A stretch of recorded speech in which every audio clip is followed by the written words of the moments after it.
என்னுடைய மகனுக்கு ஒரு வேலை செய்த இடத்தில் மிகவும் வேலைப்பளு அதிகமாக கொடுத்தார்கள். சனி ஞாயிறு கூட அவர்கள் தொலைபேசியில் தொடர்பு கொண்டு வேலை அதிகமாக இருக்கிறது வந்து வேலை செய்து ரொம்ப கஷ்டப்பட்டினார்கள். அவர்கள் கொடுக்கிற சம்பளத்தை விட அதிகமாக வேலை வாங்கி சனி ஞாயிறு கூட வீட்டில் இருக்காதபடி தினமும் மாசம் 30 நாள் வேலை செய்கிற அளவுக்கு ரொம்ப தொந்தரவு பண்ணுறார்கள். அப்போ நான் வேற இடத்துல வேலைக்கு மகன் ட்ரை பண்ண முயற்சி செய்யும் பொழுது சகோதரர் தொடர்பு கொண்டு ஒரு இடத்துல இன்டர்வியூ போனா அக்டோபர் மாசம் பிறகு சொன்னாங்க, நவம்பர் மாசம் உங்களுக்கு சாட்சியின் மாசமா இருக்கும், அநேக சாட்சி இருக்குன்னு சொன்னாங்க. நவம்பர் மாசம் கடைசி தேதி வரப்போகுது. அப்ப நான் ராத்திரி வந்து படுக்கும்போது ஆண்டவரே இப்படி கூட்டத்துல பிரதர் சொன்னாங்க அடுத்த மாசம் எல்லாருக்கும் சாட்சி சொல்ற மாசமா இருக்கும், ஆண்டவர் அற்புதம் சொன்னீங்களா, என் வாழ்க்கையில மகனுக்கு ஒரு நல்ல வேலை கூட கவர்மெண்ட் படுப்பேன். நவம்பர் மாசம் கடைசியில் இந்த கம்பெனிக்கு போன் வந்தது, இன்டர்வியூ வாங்கினேன். திரும்ப என் மகனை பிரதர் அனுப்பி கவர்மெண்ட் கொண்டு அனுப்பி விட்டேன். என் மகன் வந்து கவர்மெண்ட் போய் இன்டர்வியூக்கு போய் அட்டன் பண்ணான்.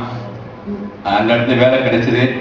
அதே சமயத்தில் நானும் ஜெபிக்கும் போது ஆண்டவரே என் பையனுக்கு சனிக்கிழமை ஞாயிற்றுக்கிழமை ஒரு லீவ் உள்ள கம்பெனியா தாங்க, ஆலயத்தில் பையன் கட்டாயம் கலந்து கொள்ளணும், ரொம்ப வாஞ்சியோடு ஜெபம் பண்ணேன். அதே மாதிரி அந்த புதுசாக சேரப்படும் டிசம்பர் 6ஆம் தேதி ஜனவரி 6ஆம் தேதி வேலை அட்டன் பண்ணி சொல்லி ஆர்டர் கொடுத்துருக்காங்க. அந்த கம்பெனியில் சனி ஞாயிறு 2 நாளுமே லீவு. ஆண்டவர் பெரிய அற்புதத்திற்காக செய்த அற்புதத்துக்கு ஆண்டுக்கு கோடாவடி நன்றி.